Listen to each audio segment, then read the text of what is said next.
Good morning, everybody. I would like to make the following statement after the adoption by the Security Council of the Resolution 2328. France and Britain's insistence on presenting and adopting such resolution is just another part of the continued propaganda against Syria and its fight against terrorism. While we respect the Security Council resolutions, we are aware of the real purpose of their efforts, which is to protect the terrorists. And I will explain why later on. Not the Syrian people. Especially after the image become clear and Aleppo has been liberated from terrorist groups. I would like to share with you that right now, the last terrorists in some districts of the eastern part of Aleppo are evacuating their strongholds. And Aleppo this evening will be clean.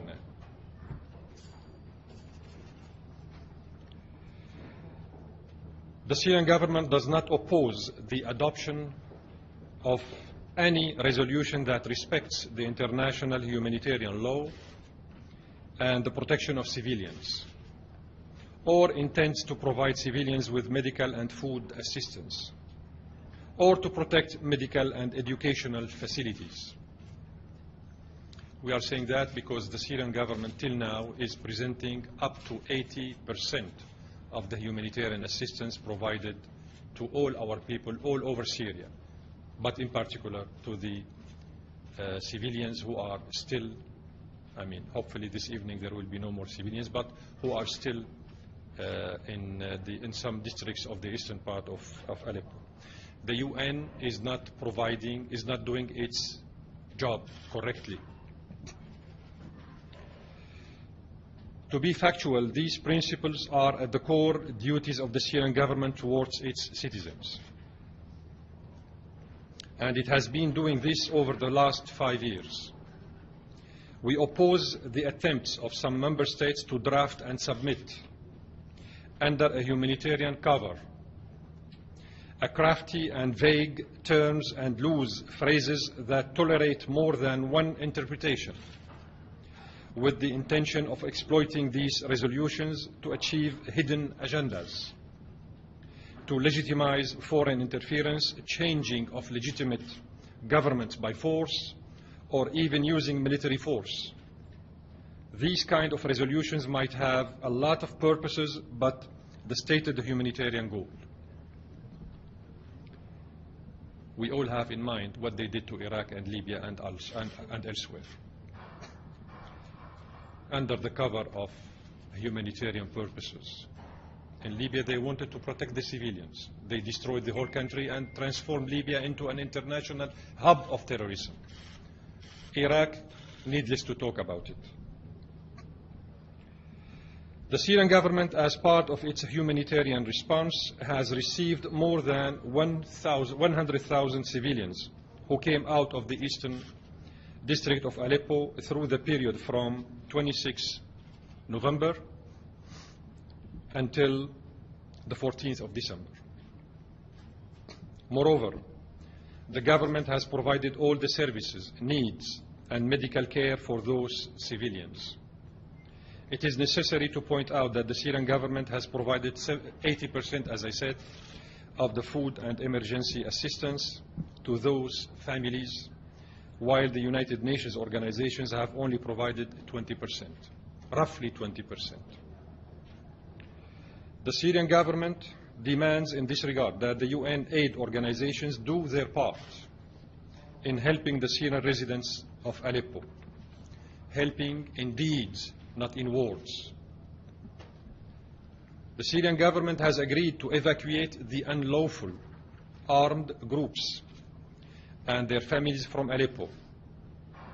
Many people today of the so-called families of the terrorists left the buses transporting them to outside of Aleppo and joined the government's, the Syrian Arab Army, the Syrian Arab Republic Army and the government's areas under the control of the government. Many of their own families decided to leave the buses, and they left, and we have the images and the films and the YouTubes and the WhatsApp and whatever, which proves and corroborates what we are talking about. This is very indicative, ladies and gentlemen.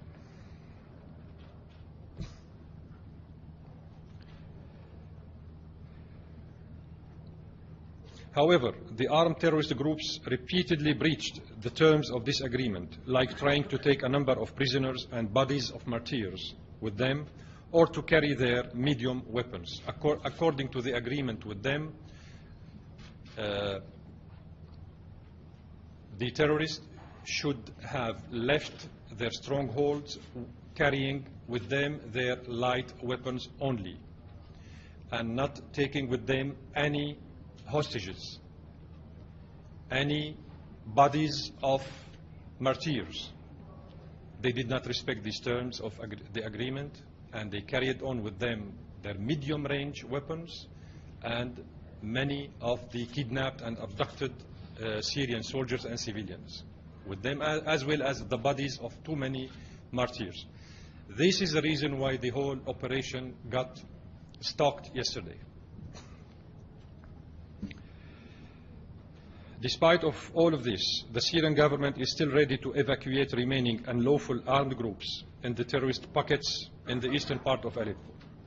And it has organized yesterday a convoy to evacuate 3,750 terrorists and their families.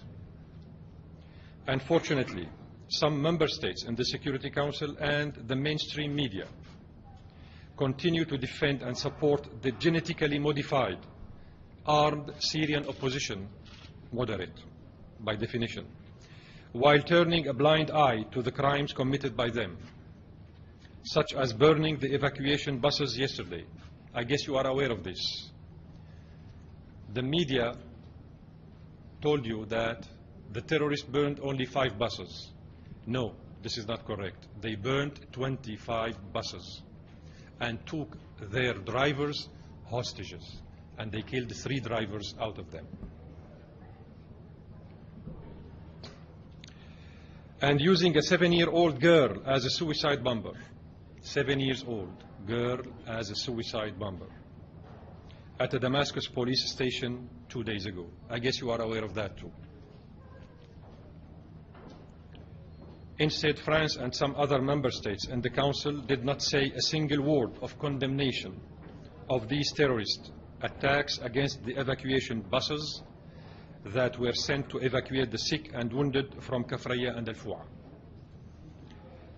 They didn't even say one single word on this little girl, 7 years old, who was sent as a suicide bomber through remote control from outside the precinct, the police precinct. These people inside didn't find enough time for them to issue a condemnation. Despite our belief that some member states within the Council seek to rescue their spoiled moderate terrorists from facing their fate, we are dealing with the adoption of this resolution as a legal and moral test for these countries, as a chance, if you want, for them to prove their good intentions, if they do have any, and their real interest to meet the humanitarian needs of the Syrian people, without any hidden, hostile and intrusive agenda towards the government and the people of Syria. I would like finally to share with you this information. The Syrian competent authorities have gathered information saying that many foreign officers, intelligence and military officers, who are in the eastern part of Aleppo with the terrorist groups are trying to exit their strongholds in the eastern part of Aleppo. I will say before you their names and their nationalities. Mu'taz Oglakan Oglu, Turkish. David Scott Winner, American. David Shlomo Aram, Israeli. Muhammad Sheikh al-Islam al-Tamimi, Qatari. Muhammad Ahmed al-Sabyan, Saudi. Abdul Mun'im Fahad al-Hraj, Saudi. Ahmed bin Nawfal al-Draj, Saudi. Muhammad Hassan al-Subay'i, Saudi. Qasim Sa'd al-Shumari, Saudi. Ayman Qasim al-Tha'albi, Saudi. Amjad Qasim al-Tirawi, Jordanian. Muhammad al-Shafi'i al-Idrisi, Moroccan. These Syrian moderate opposition individuals who have foreign citizenship and nationalities are trying to escape from the eastern part of Aleppo with the terrorists. And this is why you saw this hysterical move in the council for the last 3 days. Because the main purpose is how to rescue these terrorist foreigners, intelligence officers, from the same countries who pushed for the adoption of the resolution out of Aleppo. Mr. Ambassador, the UN Ambassador says at the highest level, the UN says, Mr. Ambassador, that your government does not allow humanitarian aid delivery into Syria, and then you're saying that the UN is not doing its part to deliver this humanitarian aid. Just two quick questions, Mr. Ambassador. One, are you going to implement this resolution in Syria in full? And two, are you going to let the UN humanitarian aid delivery into Aleppo and other parts of Syria? Thank you. The provision of the resolution that we have just adopted in the Council has been implemented by the Syrian government for 5 years. So this is not something new for us. On the contrary, we are welcoming the good intentions, if there are any, behind the adoption of this resolution. Meaning that we would like to see genuine partners with us to implement the provision of this resolution. Because it has always been a one-way ticket while implementing the humanitarian assistance in Syria. It has always been the Syrian government who provides 80% up to the, from the overall assessment of the needs. So it is time for those who pretend they have good intentions towards the Syrian people to share with us, with the Syrian government, these burdens, humanitarian burdens. So we are not that sad with this resolution because it is part of our continued daily efforts. Ambassador, I want to ask a more specific question. Can you tell us in the next 24 hours, will your government allow the UN observers to enter eastern Aleppo? And can you, does your government guarantees the safety of UN observers when they enter Aleppo? Hold on. You are reading the map wrongly, my friend. You are reading the map. You are reading the map wrongly, and you didn't read the resolution. Are you not following the events correctly? Are we going to implement the resolution? Yes. This is your question? Are you letting the observers in? Good, excellent. We are talking about observers who are still there on the spot. We are not talking about observers who will come from Mars or from Jupiter. The resolution talks about observers who are there. ICRC, Syrian Arab Red Crescent, OCHA, United Nations, all of them are there. Nobody else will come from outside of these people who are still there. So we are not talking about forming or establishing a new force coming from outside to replace those who are on the spot.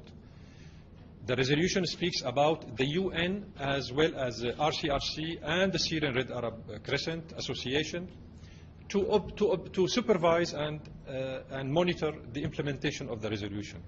So they are there. They have been implementing the provision of the resolution for years. Does your government guarantee their safety? We have guaranteed the safety of the UN staffers for 6 years. 6 years. And none of the UN staffers got killed or wounded or abducted, just for your kind information. And we paid costly for that, because too many of our officers, our humanitarian workers, and our officers got killed because of that. What's the status of civilians in Fua and Kafraya, and who, according to your government, was responsible for the burning of the buses? Which groups? The group who burnt the buses is called Saraya al-Tawheed. Saraya al-Tawheed, which is part of Al-Qaeda and Jaysh al-Fatah, affiliated to the Turkish intelligence.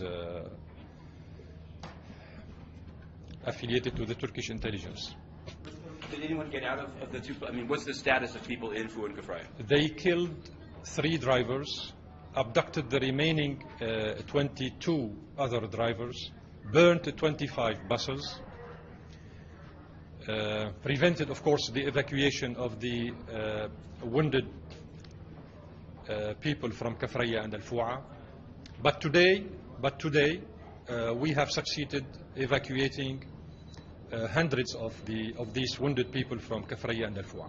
Mr. Ambassador, you mentioned these names and their nationalities. What are you planning to do with them? Are you going to let them go out? Are you going to arrest them? Because you have all the information, obviously, and you control the area on the ground. So what we are going to catch them, my friend, and show them to you.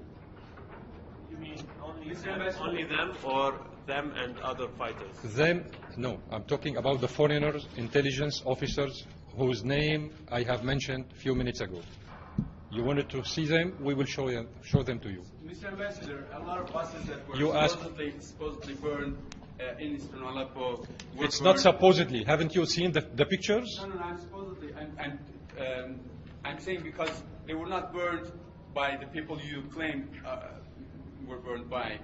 People say that they were burned by. Forget about people. Like Forget about the people. I have the film of the burning of the buses with the slogans of the leader who burned the buses, claiming Allahu Akbar and identifying himself. We have the statement who issued.